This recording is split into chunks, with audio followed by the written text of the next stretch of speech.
Bismillahirrahmanirrahim. Assalamualaikum warahmatullahi wabarakatuh. Ketemu lagi dengan Bu Rini di PJJ Informatika. Minggu lalu kita sudah belajar flowchart. Hari ini kita akan belajar pseudocode.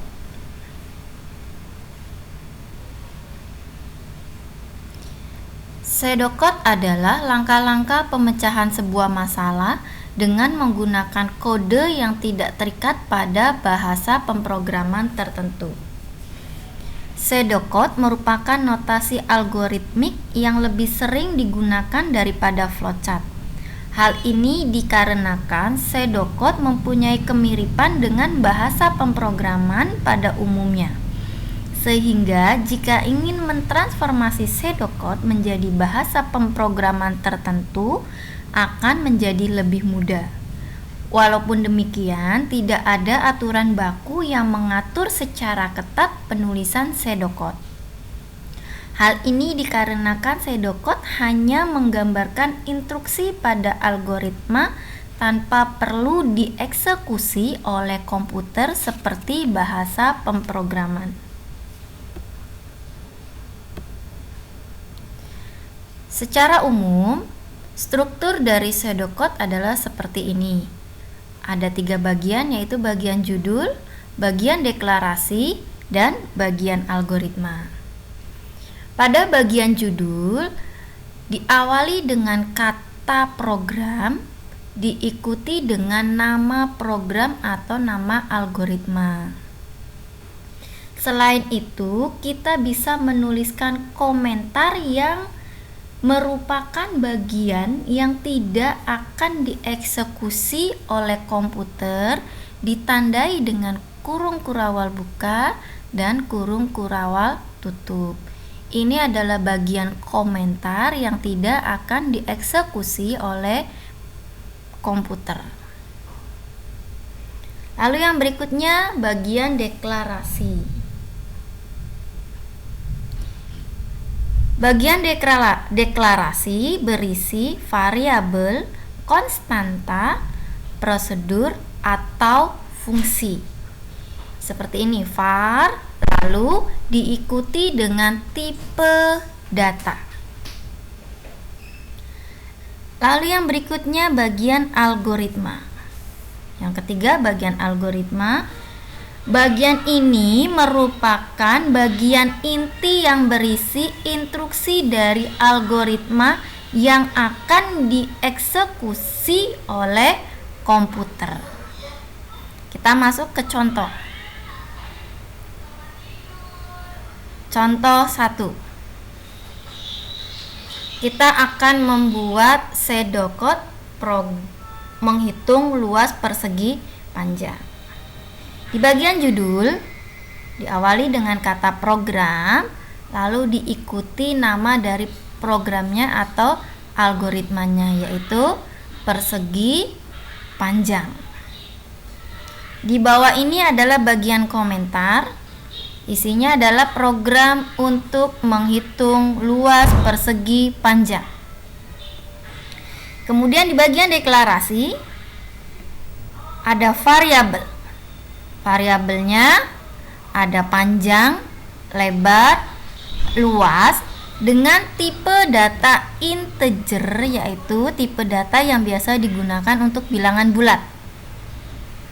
Lalu masuk ke algoritma. Di sini ada read, input, masukkan, ya, panjang dan lebar. Kalau di dalam flowchart seperti ini lambangnya. Masukkan panjang, lalu masukkan lebar. Lalu berikutnya di bawahnya ada luas sama dengan panjang kali lebar. Kalau di flowchartnya dilambangkan sebagai proses, ya. Luas sama dengan panjang kali lebar. Ini simbolnya adalah persegi panjang kalau di flowchart. Nah, di sini prosesnya adalah ini. Lalu berikutnya ada write luas, tampilkan luas. Nah, kalau di flowchartnya ini seperti ini, tampilkan luas persegi panjang.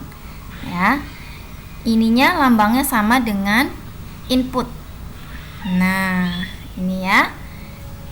Jadi kalau di pseudocode-nya itu read, input, baca, lambangnya seperti ini. Lalu write, tampilkan, munculkan atau tulis, luas, lambangnya sama seperti ini. Lambang input dan output dalam flowchart. Lanjut kita masuk ke contoh 2 agar lebih paham lagi.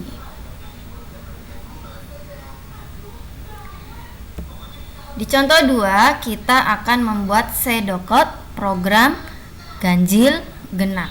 Dan kita juga sudah pernah membuat flowchart-nya di pertemuan sebelumnya, yaitu seperti ini ya. Oke. Di bagian judul diawali dengan kata program, lalu diikuti dengan nama dari programnya, yaitu ganjil genap. Lanjut ke deklarasi, ada var. Variabelnya bilangan. Tipe datanya integer. Lanjut ke algoritmanya. Read bilangan. Masukkan bilangan. Nah, ini di flowchartnya input bilangan atau masukkan bilangan. Lalu berikutnya setelah di input diproses, ini bagiannya ya. Lalu if bilangan mod 2 sama dengan 0. Mod 2 adalah sisa hasil bagi. Jika dibagi 2, bilangan jika dibagi 2, kalau sisa baginya adalah 0, sisa baginya adalah 0, then maka write genap. Munculkan genap. Outputnya genap. L. Selain itu, write ganjil. Munculkan ganjil atau cetak ganjil. Ini fungsi if ini biasanya kalau di flowchart digambarkan dengan decision ya, pengambilan keputusan ini yang jawabannya yes atau no, benar atau salah. Nih, apakah sisa bagi sama dengan 0? Jika benar, maka outputnya adalah genap. Ini ya, outputnya adalah genap. Jika salah, outputnya adalah ganjil. Nah, else jika selain itu, jika salah, outputnya ganjil. Jadi kalau ada flowchart decision, biasanya di pseudocode-nya menggunakan fungsi if. Nah, ini if then else.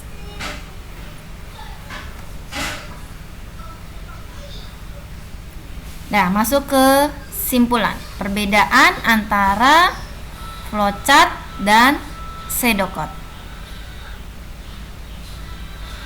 Pada pseudocode, bahasa yang digunakan menyerupai kode program. Sementara pada flowchart, simbol yang digunakan berbentuk gambar. Kedua, pada pseudocode tidak ada standar khusus, sementara pada flowchart standar khusus berupa simbol-simbol yang memiliki fungsinya masing-masing. Yang ketiga, pada pseudocode mudah dibaca, sedangkan pada flowchart mudah dipahami. Yang keempat, pada pseudocode dapat langsung dibuat program, sementara pada flowchart tidak dapat langsung dibuat program. Lalu yang kelima, pada pseudocode sudah hampir berupa implementasi, sementara pada flowchart baru berupa rancangan. Oke, sampai di sini materi kita hari ini. Bu Rini harap kalian bisa memahaminya. Sebelum kita tutup, kita membaca hamdalah terlebih dahulu. Alhamdulillahirabbil alamin. Sampai ketemu minggu depan. Wassalamualaikum warahmatullahi wabarakatuh.